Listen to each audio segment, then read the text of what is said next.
Hello, hello. It's so funny, right when I pressed to go live, I saw 444 viewers are live. Earlier today, I saw 1010, 1111, 1155. So definitely the right time to go on live. If you do not know about what I'm talking about, just Google angel numbers. It's powerful. Messages are coming through, and 444 is a very powerful one. Anyways, this video is not about that. This video is about the 7 stages of recovery from narcissistic abuse, which we dive very deep into, not just into understanding more about narcissism, because if you have lived with a narcissist, you understand all that you need to know because you've lived it, you experienced it. Now what you need is to truly deeply transform, heal, and recover. And that's what we do inside of our Transforming Past Pain to Present Power program, which I am currently updating. I made a post about that earlier.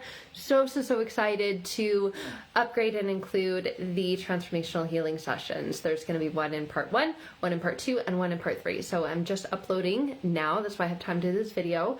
The one for part 1, which is about releasing and removing grief, pain, shame, and guilt, and increasing healthy boundaries with yourself and with others.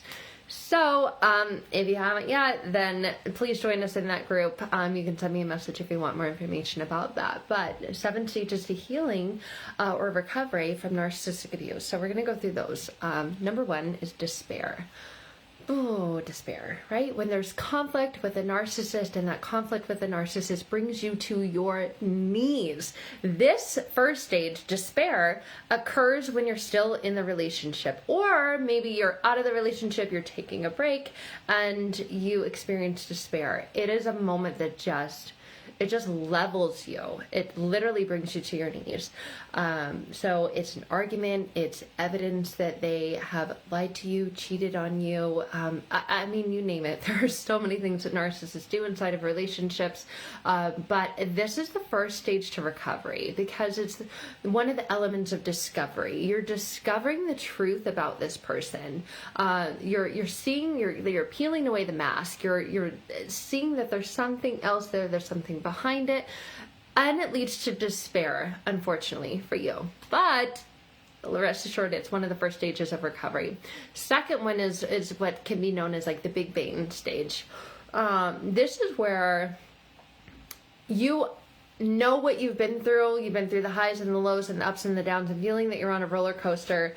But you finally discover this term, narcissism, and you begin consuming all the videos, all the books, all the podcasts, all the narcissism things. So you come across information or videos about narcissism, and then everything clicks. And you go, OMG, I've been in a relationship with a narcissist. I was raised by a narcissist. Holy SHIT. No wonder I have gone through all of this because that person is a narcissist. It does not mean they're going to go out and get diagnosed medically by a doctor and wear this like, I'm a narcissist. Hello, my name is... I was about to say my ex's name. I can't say that. It's a very common name. But you realize, wow... Okay, narcissism, yes, that is everything that I've experienced. This makes sense. This explains it now. This big bang moment, okay? That's one of the stages of recovery. That is one of the most important stages of recovery. I remember my mother sending me a Dr. Ramani video about, she was getting sick of hearing me, quite frankly, bitch, moan, and complain. She was like, Sarah, either make a decision to stay and accept that decision and stop calling me crying and complaining and say you want to end your life and all this stuff, or leave, right? Basically like your shit or get off the pot moment. And after watching this video that she sent me from Dr. Ramani, I thought,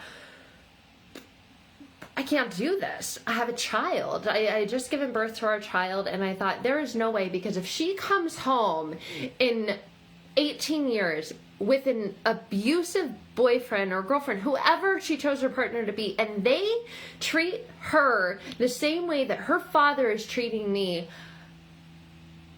I will off myself, because then I will have known in that moment that I taught her that it is okay to be treated that way, and it's absolutely not. So it unfortunately took me, well, fortunately, I take that back, took me getting pregnant to have this visualization and this realization that if I stayed in that big bang moment, I would be teaching my daughter that it was okay. And narcissistic abuse is not okay. So that's the second stage of recovery, this big bang moment, okay? Here comes the third one. Not a very fun one, but is one that many people get stuck in. You ready? You ready for number 3? Denial. The third stage to recovery, and I want to emphasize that it is a stage of recovery. The third stage of recovery is denial. So when you're in denial, or someone that you love and care about is in denial, know that they're also in recovery. So please don't be too hard on them. Please send them love and understand that this is a part of the stage of denial. You look for every excuse when you're stuck in this stage that it's not that way, and this person is different, and you understand that they have trauma, and they have inner unhealed wounds, and they have childhood trauma, and then you pull in the stories that they've shared with you about their past, and you think, well, it's no wonder that they're this way. I mean, they went through this and this and this, and their mom this and their dad this. I get it, and I can't leave them. Oh my gosh, after everything else they've been through, I can't leave them because I love them. So denial is one of the stages to recovery, and you will look for, and what you look for, you find. So you will look for every excuse, and you will find every excuse to want to believe that the person that you love is not a monster. And they're going to, while you're in the stage of denial, they understand and they know you're in the stage of denial. That's when the love bombing comes back in. And that's when your mind goes, oh, we're on the right path. We're on the right track. Oh my goodness. Maybe they're going to change. Yay. Maybe we're not, we're not going to have to be this way forever. Maybe things are going to get better. Oh my gosh, if they get better, that would be so incredible, so amazing. Let's just get back to where we were in the beginning, the initial love bombing stage. So stage number 3 is denial. It is a stage that many people get stuck in, unfortunately, for way too long. So let's move on though, because it's not the last stage. Thankfully, you don't get stuck in that stage forever.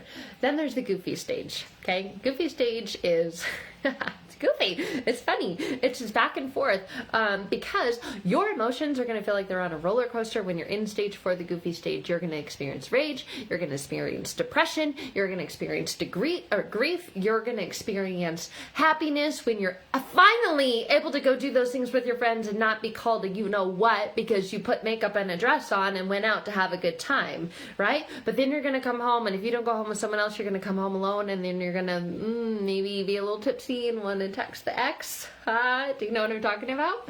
So this is the goofy stage. A part of your mind is going, what the hell is wrong with you? What are you thinking? No, we got past that. We got through that. And then they're going to go, wait a minute, but I don't know.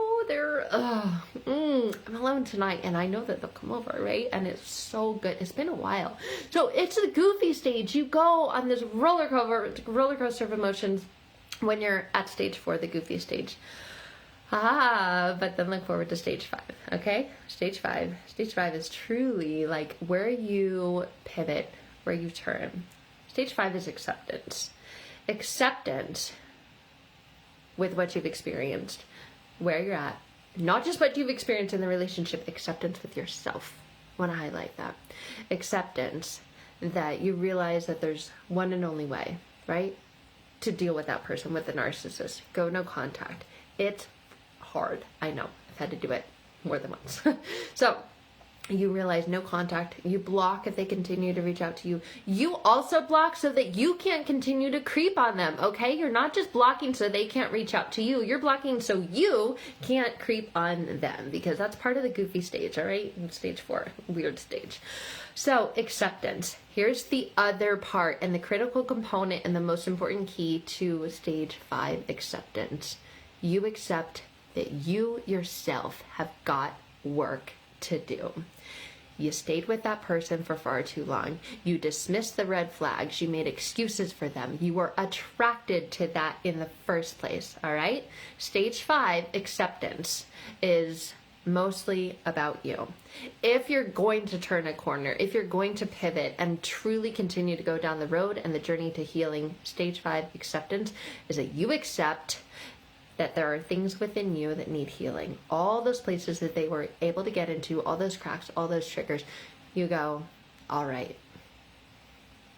White flag, hands raised, I accept. There are things inside of me that I need to work on, I need to change, I need to heal. And you give yourself, you dedicate, you carve out, you create. You don't just have time, you create the time, you dedicate the time to doing the inner work to completely transform and heal and go to those places that you were afraid of going before, right? Those inner unhealed wounds, the inner programming, the unconscious programming that you have, and all of those things that you were avoiding, that you were numbing, that you were dismissing before. That is truly the essence and embodiment of stage 5. So stage 5 is acceptance. Then what you have to look forward to is stage 6 and 7. So stage 6 is rebuilding.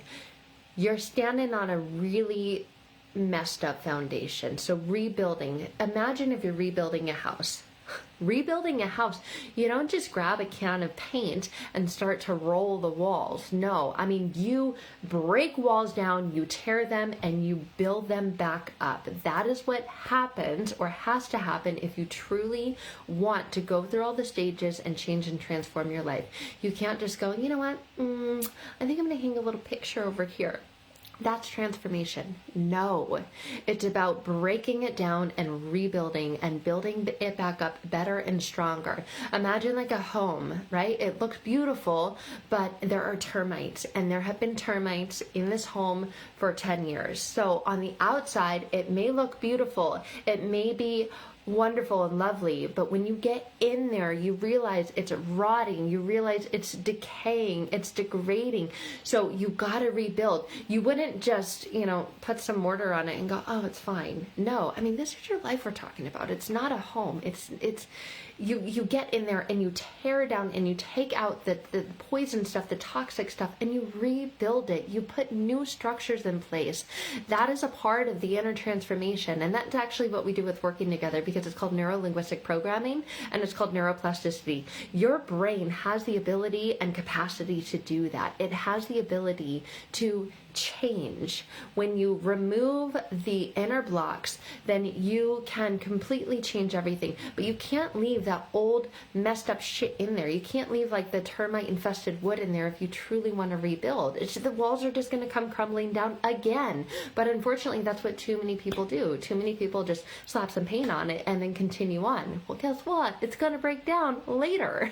You're just like, what happened?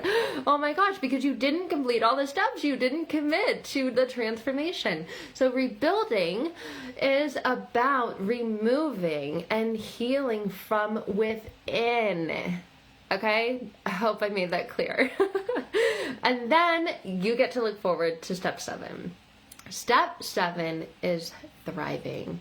It is becoming a healthier, stronger, wiser, more aware version of you. But a version of you who puts themselves first without feeling selfish. A version of you who puts himself first without feeling guilty. A version of you who says yes to the things that are healthy for you and no to the things that are not, with complete confidence, with clarity, with ease, with grace, and with love. And who puts himself first without feeling selfish. And can continue to go out there and have fun and truly live their life and not feel isolated and not feel scared and not feel sheltered and not wonder, well, what if, and have all these negative, toxic, ruminating thoughts stuck in your mind.